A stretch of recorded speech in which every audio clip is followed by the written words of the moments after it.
এই মুহূর্তে সব করতে বড় খবর, আপনারা জানেন যে সামনে বিধানসভা ভোট, 294টা সিটের খেলা। বামফ্রন্ট সিপিএম 34 বছর বাংলা রাজত্ব চালিয়েছিল।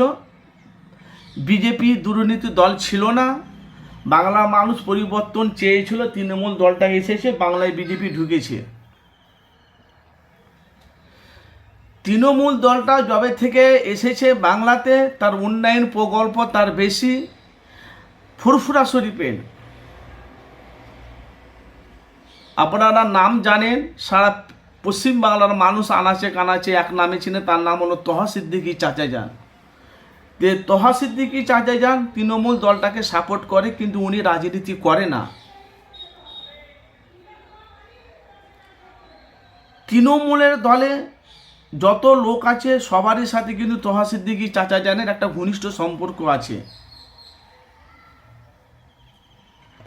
ইফতারের পার্টিতে, জনসভাতে, পথ মিছিলে, বিভিন্ন জায়গায় বিভিন্ন এলাকাতে আমরা সোশ্যাল মিডিয়ায় দেখতে পেয়েছি যে তোহা সিদ্দিকী কিন্তু রাজনীতি ময়দানে নামেনি, কিন্তু তৃণমূলকে দলটাকে সাপোর্ট করে, মমতাকে। ক্যানিং পূর্বের শওকত মোল্লার আপনারা নাম শুনেছেন, আপনারা জানেন। সেই শওকত মোল্লা যে তোহা সিদ্দিকী একসাথে ওরা ইফতার পার্টিতে তারা ইফতার করেছে, ফল খেয়েছে, বড় বড় মঞ্চে গিয়ে উপস্থিত হয়েছে তোহা সিদ্দিকী চাচা যান। একটা ঘনিষ্ঠ সম্পর্ক ছিল, এতটা ভালোবাসা ছিল, এতটা মানে ছিল, আকর্ষণ ছিল ভাই, বলার কথা নয়। সারা পশ্চিম বাংলার মানুষ জানে। সেইখানে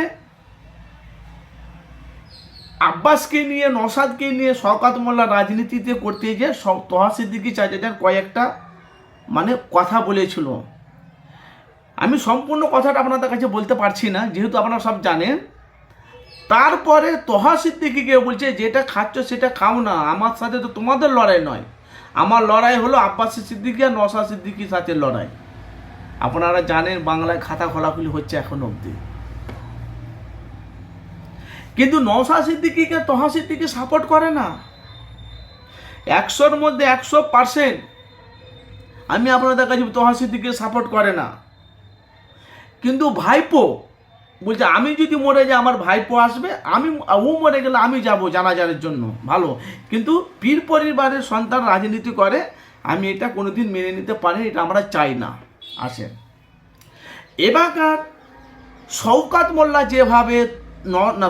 মোল্লা যেভাবে রাজনীতির ময়দানে যেভাবে তোহা সিদ্দিকীকে যেভাবে কটাক্ষ করছে, তার সাথে সাথে তোহা সিদ্দিকী শওকত মোল্লাকে কটাক্ষ করছে। সময় এলে বুঝতে পারবে, খুব শীঘ্রই শওকত মোল্লা পুলিশের আহত হবে, মানে ওনাকে অ্যারেস্ট করার সম্ভাবনা আছে। তোহা সিদ্দিকী এটাও বলছে, সময় এলে তোমরা বুঝতে পারবে। কিছু বুঝতে পারছে আমি কি বলতে চাইছি? সময়ের অপেক্ষা। ওটা কি বিধানসভার ভোটের পরে হবে না বিধানসভার ভোটে? মানে সমস্ত কথাগুলো ক্লিয়ার পাচ্ছি না আমরা। তোহা সিদ্দিকী চাচা যে মিডিয়ার মুখোমুখি যে কথাগুলো বলছে, এর আগে দেখেছি ঘুমন্ত বাঘ ঘুমিয়ে আছে, যদি জেগে যায় শওকত মোল্লা বিপদে পড়ে যাবে।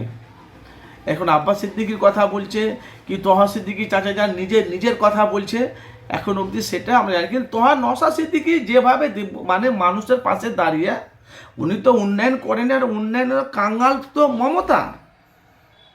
তোহা সিদ্দিকী তো বলছে মমতা তো ধর্ম নিয়ে, ইসলামকে নিয়ে তো রাজনীতি করার দরকার ছিল না। যেভাবে বাংলার মানুষ ওনাকে ভোট দিয়ে জিতিয়ে ওনাকে এমএলএ বিধায়ক বানিয়েছে, সেখানে ওর মাথায় কোথায় থেকে ঢুকলো মন্দির নিয়ে? আরে মুসলমানের ভোট তো, পশ্চিম বাংলার মানুষ যত মুসলমান আছে ভোট তো সব তৃণমূলের খাতায়। মুসলমানের ভোট বেশিরভাগ তৃণমূলের খাতায়।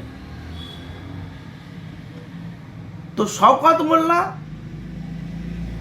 উনি অ্যারেস্ট হবে, সময়ের অপেক্ষা। আমার কথা নয়, তোহা সিদ্দিকী তার নিজের বক্তব্য সোশ্যাল মিডিয়ায় তারা পোস্ট করেছে। এবার তোহা সিদ্দিকী কি ভাঙড়ে কি ক্যানিংয়ে কি আশেপাশে উনি কি রেডি করবে 2026-এ বিধানসভা ভোটে কার পক্ষে হয়ে? এখন অবধি কিন্তু আমরা কোনো বার্তা পাইনি। আমরা এখন অবধি কোনোদিন বার্তা পাইনি। যেহেতু এটা যদি হয় তাহলে আমরা জানবো যে 2026-এ বিধানসভা ভোটে অনেক কটা তারা দল আছে, তারা একটা জোর চাইছে। কিন্তু এই বিজেপি সরকার এখন তহা সিদ্দিকী চাচা যান বলছে মমতাকে কে চাপ দিয়েছে। আমি নাম বলছি না, ফুরফুরা শরীফে কেউ আছে, আবার কেউ কেউ বাইরের মানুষ। মমতাকে চাপটা কে দিয়েছে? ইসলামের ওপরে কি করে শত্রু হয়ে গেল?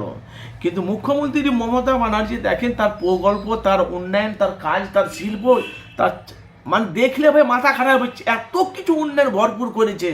তবু কিন্তু এখন দেখতে পাচ্ছেন বাংলার মানুষ এখন বেশিরভাগ কম বেশি মানুষ তারা মমতাকে চাইছে, আর বেশিরভাগ মমতাকে চাইছে। আব্বাস সিদ্দিকীর কথা অনুযায়ী নওশাদ সিদ্দিকীকে ভাঙড়ে জিতিয়েছে একটা এমএলএ বিধায়ক, পুরো বাংলাকে কাঁপাচ্ছে। তার সাথে সাথে হুমায়ুন কবির বাবরি মসজিদ করছে। ওই বাবরি মসজিদের লোকে যদি ধর্ম নিয়ে যদি রাজনীতি করে তাহলে হুমায়ুন কবির পরে তার কপালে দুঃখ আছে। আর যদি ধর্মকে নিয়ে যদি রাজনীতি না করে বাংলার মানুষ তাকে মাথায় তাজ করে বসে রাখবে। হুমায়ুন কবির যবে থেকে বাবরি মসজিদটা করেছে তখন বাংলার মানুষ একটাই নজর, একটাই মুখ, একটাই ঝলক, একটাই ক্ষমতা, একটাই পাওয়ার, হুমায়ুন কবির। এটা কিন্তু আপনাকে আমাকে চর্চা করতে হবে। কেন? মুসলমানের সব কত বড় যদি আমাদের কোনো সম্পত্তি থাকে সেটা হলো আল্লাহর ঘর মসজিদ। আল্লাহর ঘর মসজিদ। তার সাথে সাথে এই যে শওকত মোল্লার সাথে যে তহা সিদ্দিকী যেভাবে ঘনিষ্ঠ সম্পর্কটা যে ঘাটাটা পড়লো কি কারণে? ছোট হুজুরকে গাল দিয়েছিল, অমিত শাহ করে তুলনা করেছিল। ওরা রাজনীতি করেছে আব্বাস নওশাদ শওকত মোল্লা। আপনারা জানেন আব্বাস সিদ্দিকী শওকত মোল্লাকে জাহান্নামের কুত্তা বলেছিল। এবার শওকত মোল্লা তাকে উল্টা পাল্টা জবাব দিয়েছে। সেটা ভিডিওটা দেখে তহা সিদ্দিকী কয়েকটা প্রশ্ন করেছিল। তহা সিদ্দিকী এটাও বলেছে আমি যে কথাটা বলেছি শওকত মোল্লা বুঝতে পারিনি। কি কারণে কথাটা বলে বুঝতে পারিনি।